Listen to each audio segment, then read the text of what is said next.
आपके अगेंस्ट में अगर किसी ने झूठी एफआईआर कर दी है तो आप लोगों को बिल्कुल भी डरने की जरूरत नहीं है, क्योंकि ऑनरेबल सुप्रीम कोर्ट का अभी हाल ही में एक ऐसा जजमेंट आया है जिसमें यह ऑर्डर किया है ऑनरेबल सुप्रीम कोर्ट ने कि जितने भी झूठे एफआईआर हैं उन्हें खत्म किया जाए। और हम जिस जजमेंट की बात आप सब लोगों से करने वाले हैं उसे अगर आप सही से समझेंगे, इसके बाद अगर इसका इस्तेमाल करेंगे तो एफआईआर चाहे आपकी पत्नी ने किया हो, चाहे आपके मालिक ने किया हो,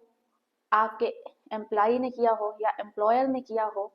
या आपके पड़ोसी ने किया हो, उन लोगों के द्वारा की गई झूठी एफआईआर आप खत्म करा सकते हैं और आप उस झूठी एफआईआर से बाहर निकल सकते हैं। आप सभी लोगों को बताते हैं कि हर व्यक्ति ये सोचता है कि हमें राइट मिलने चाहिए, कोई भी अपनी ड्यूटीज का पालन नहीं करना चाहता है और जब राइट मिल जाते हैं फिर वही व्यक्ति जिन्हें राइट मिलते हैं वो लोग उनका बहुत ही ज्यादा मिसयूज यानी कि दुरुपयोग करना शुरू कर देते हैं और जो राइट व्यक्तियों को दिए गए हैं उन राइट्स का जब लोग मिसयूज करते हैं तो उसके अंतर्गत लोग झूठी एफआईआर भी करा देते हैं और जब किसी व्यक्ति के ऊपर झूठी एफआईआर होती है तो उसे बहुत ही ज्यादा हैरास होना पड़ता है, परेशान होना पड़ता है, यहाँ तक कि जुडिशरी में भी बहुत ज्यादा इन सारी चीजों को लेकर के बोझ बढ़ गया है और जिस व्यक्ति के ऊपर एफआईआर दर्ज होती है उसका सम्मान भी कम हो जाता है। ये सारी चीजें आप लोग भी समझ रहे होंगे कि कोर्ट के ऊपर कितना ज्यादा प्रेशर है, क्योंकि लाखों में केसेस पेंडिंग पड़े हैं। उसमें अगर झूठे एफआईआर भी दर्ज होते रहे, वो भी केसेस बढ़ते रहे, तो उनका भी बिना किसी कारण के फर्जी का बोझ कोर्ट के ऊपर बढ़ता रहेगा।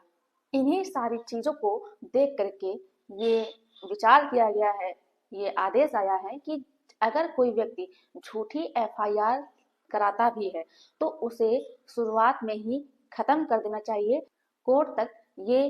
केसेस नहीं आने चाहिए। तो ये जो जजमेंट है जिसमें ये बातें कही गई हैं ये बहुत ही ज़्यादा महत्वपूर्ण है आप लोगों को सुनना और समझना, जिससे कि अगर आपके ऊपर भी झूठी एफआईआर किसी ने करा दी है तो आप भी इस जजमेंट के सहारे न्याय प्राप्त कर सकें। तो ये वीडियो आप सभी लोगों के लिए बहुत ही ज़्यादा इम्पोर्टेंट होने वाली है। तो आप लोगों को करना क्या है कि वीडियो को पूरा अंत तक देखना है, बिल्कुल भी स्किप नहीं करना है, तभी आप सभी लोगों को अच्छे से जानकारी समझ में आएगी। दूसरा काम आप सभी लोगों को ये करना है कि अगर आप नए हैं, चैनल में पहली बार आए हैं, वीडियो को पहली बार देख रहे हैं तो यह आपका ही चैनल है, आप इसे सब्सक्राइब जरूर कर दें, साथ में बेल आइकन जरूर दबा दें, जिससे कि हम जो भी नई अपडेट डालें उसका नोटिफिकेशन आपके पास आता रहे और आप जानकारी प्राप्त करते रहें। नमस्कार दोस्तों, मैं एडवोकेट दिव्या आपका आपके इस YouTube चैनल में स्वागत है। इस केस में ऑनरेबल सुप्रीम कोर्ट ने झूठी एफआईआर को लेकर के बहुत ही इम्पोर्टेंट पॉइंट और गाइडलाइंस जारी किए हैं। इसमें ये बात जो कही है, सबसे पहली बात ये कही है कि अगर किसी भी व्यक्ति के ऊपर झूठी एफआईआर दर्ज हो जाती है तो जहां पर आपके अगेंस्ट में झूठी एफआईआर दर्ज हुई है तो आप वहां के हाई कोर्ट में जा करके एफआईआर को क्वैश करा सकते हैं, यानी कि खत्म करा सकते हैं। तो इसमें पहला जो तरीका है वो ये है कि अगर आपके ऊपर झूठी एफआईआर दर्ज हो गई है तो आप हाई कोर्ट जा करके सीआरपीसी की धारा 482 के तहत आप एफआईआर को क्वेश करा सकते हैं, क्वेश्चन एप्लीकेशन दे करके। आपको ये चीज मालूम होनी चाहिए कि 1 जुलाई के बाद से नया कानून लागू हो गया है, जो कि सीआरपीसी की धारा जो 482 थी, अब अगर कोई व्यक्ति एफआईआर क्वेश्चन की एप्लीकेशन डालता है तो उसे बीएनएसएस यानी कि भारतीय नागरिक सुरक्षा संहिता की धारा 528 का प्रयोग करना होगा। जिन व्यक्ति के ऊपर झूठी एफआईआर की गई है वो धारा 528 के तहत क्वेश्चन एप्लीकेशन डाल करके अपनी झूठी एफआईआर खत्म करा सकते हैं। इसके तहत जो हाई कोर्ट है उन्हें इनहेरेंट पावर दी गई है, जिस इनहेरेंट पावर का उपयोग करके अगर कोर्ट को लगता है कि आपके ऊपर जो एफआईआर की गई है वो झूठ है, उसमें बिल्कुल भी सच्चाई नहीं है, तो वो एफआईआर को क्वेश्चन करने का आदेश दे सकते हैं। जो दूसरा तरीका है वो है कॉन्स्टिट्यूशन का आर्टिकल 226 यानी कि संविधान का अनुच्छेद 226, उसके तहत रिट पिटीशन फाइल कर सकते हैं। इसके अंतर्गत हाई कोर्ट को ये पावर है कि फंडामेंटल राइट्स और जो नॉन फंडामेंटल राइट्स होता है उसे इन्फोर्स करने की पावर ऑनरेबल हाई कोर्ट के पास होती है। तो अगर किसी व्यक्ति के ऊपर झूठी एफआईआर हुई है तो वो इन दोनों में से एक तरीके का उपयोग करके एफआईआर को क्वेश करा सकते हैं। आपको बता दें, आप जब भी क्वेश्चन की पिटीशन डालते हैं कोर्ट में तो आपके पास अपने डिफेंस के लिए एविडेंस होना चाहिए, जिससे कि आप कोर्ट में ये दिखा सकें कि आपकी गलती नहीं है, जिसने एफआईआर की है वो सिर्फ बदले की भावना से एफआईआर कर रहा है और कानून का दुरुपयोग कर रहा है। बहुत लोगों के क्वेश्चंस इस तरह के मेरे पास आते हैं कि मैम मैं हाई कोर्ट गया था, वहां पर क्वेश्चन पिटीशन डाली थी लेकिन वो खारिज कर दी गई। वो इस वजह से होता है क्योंकि आप अपना डिफेंस यानी कि एविडेंस अच्छे से नहीं रख पाते हैं, कोर्ट को कन्विंस नहीं कर पाते हैं, इसी वजह से आपकी क्वेश्चन पिटीशन खारिज कर दी जाती है। आपको इस चीज की जानकारी होनी चाहिए कि अगर आपके ऊपर जो एफआईआर की गई है उसका चार्जशीट आ गया है तो आप जो बीएनएसएस है उसकी जो धारा 528 है उसके तहत आप चार्जशीट आने के पहले भी और बाद में भी क्वेश्चन पिटीशन डाल सकते हैं। लेकिन मान लीजिए कि अभी इन्वेस्टिगेशन चल रहा है, आपकी चार्जशीट नहीं आई है, तो आप आर्टिकल 226 के तहत पिटीशन डाल सकते हैं। आपके ऊपर जो एफआईआर दर्ज हुई है, आपको इस चीज को देखना है उस एफआईआर में कि जो ऑफेंस आपके ऊपर जो लगाए गए हैं अपराध, वो नॉन कॉग्निजेबल है या फिर कॉग्निजेबल है। मान लीजिए आपका जो ऑफेंस है वो नॉन कॉग्निजेबल है तो पुलिस डायरेक्ट आपके यहाँ आकर के इन्वेस्टिगेशन नहीं कर सकती है जब तक कि मजिस्ट्रेट का ऑर्डर नहीं होता है। दूसरी बात, अगर मान लीजिए जो ऑफेंस जो एफआईआर आपके अगेंस्ट में लिखवाया गया है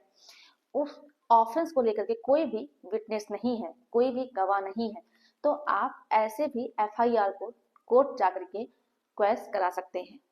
कई बार ऐसा भी होता है कि दो लोगों के बीच में सिविल केस चल रहा होता है यानी किसी प्रॉपर्टी को लेकर के विवाद होता है और उनमें से एक व्यक्ति सिविल केस को क्रिमिनल केस में बदलने के लिए वो क्या करता है कि क्रिमिनल केस बन जाए उस व्यक्ति के ऊपर, उसके अगेंस्ट में झूठी एफआईआर लिखवा देता है। तो आपके साथ भी अगर ऐसा कुछ है तो आप ऑनरेबल हाई कोर्ट जा करके क्वेश्चन पिटीशन या फिर रिट पिटीशन के माध्यम से एफआईआर को क्वेश करा सकते हैं। आप बता सकते हैं कि ये हमारा प्रॉपर्टी मैटर है, ये प्रॉपर्टी का केस चल रहा है जिसकी वजह से ये हमसे बदला लेने के लिए, हमें परेशान करने के लिए इन्होंने झूठी एफआईआर मेरे अगेंस्ट में की है। तो ऐसे में कोर्ट जो झूठी एफआईआर होगी उसे जरूर क्वेश कर देगी। साथ में ऑनरेबल सुप्रीम कोर्ट ने कहा कि झूठी जो एफआईआर दर्ज की जाती है उसे दर्ज करने की जरूरत ही नहीं है। अगर कोई छोटा मोटा ऑफेंस है, नॉन कॉग्निजेबल ऑफेंस है, तो उसकी एफआईआर दर्ज ही नहीं करनी चाहिए। अगर कॉग्निजेबल ऑफेंस है तभी एफआईआर को दर्ज करना चाहिए। पुलिस को ये डायरेक्शन दी गई कि जो भी लीगल प्रोसेस है, लीगल प्रोटोकॉल है, उसे सही तरीके से फॉलो किया जाए। साथ में जुडिशरी को भी ये रिस्पॉन्सिबिलिटी दी गई कि अगर कोई भी अथॉरिटी अपने पावर का मिसयूज करता है तो वहां पर कोर्ट को ये चीज देखनी चाहिए और सख्त एक्शन लेना चाहिए जिससे कि झूठी एफआईआर होने से रोका जा सके। साथ में ऑनरेबल सुप्रीम कोर्ट ने ये बात कही कि अगर कोई व्यक्ति झूठी एफआईआर दर्ज कराता है और ये झूठी एफआईआर साबित हो जाती है कि इस व्यक्ति ने झूठी एफआईआर दर्ज कराई है तो उसके अगेंस्ट में भी आईपीसी के तहत केसेस दर्ज करने चाहिए और उसे पनिश करना चाहिए। तो ये जो केस का टाइटल है वो है स्टेट ऑफ हरियाणा बनाम भजनलाल। साथ में ऑनरेबल सुप्रीम कोर्ट ने ये निर्देश दिए कि जहां पर झूठी एफआईआर दर्ज की गई है वहां पर उस एफआईआर को तुरंत खत्म कर देना चाहिए। तो ये जानकारी आप सभी लोगों को होना बहुत ही ज़्यादा आवश्यक था। अगर मेरे द्वारा दी गई जानकारी यूजफुल रही हो तो वीडियो को लाइक जरूर कर दें, ज़्यादा से ज़्यादा लोगों को शेयर कर दीजिए। और अभी भी अगर आपने चैनल को सब्सक्राइब नहीं किया है तो यह आपका ही चैनल है, आप इसे सब्सक्राइब जरूर कर दें। धन्यवाद।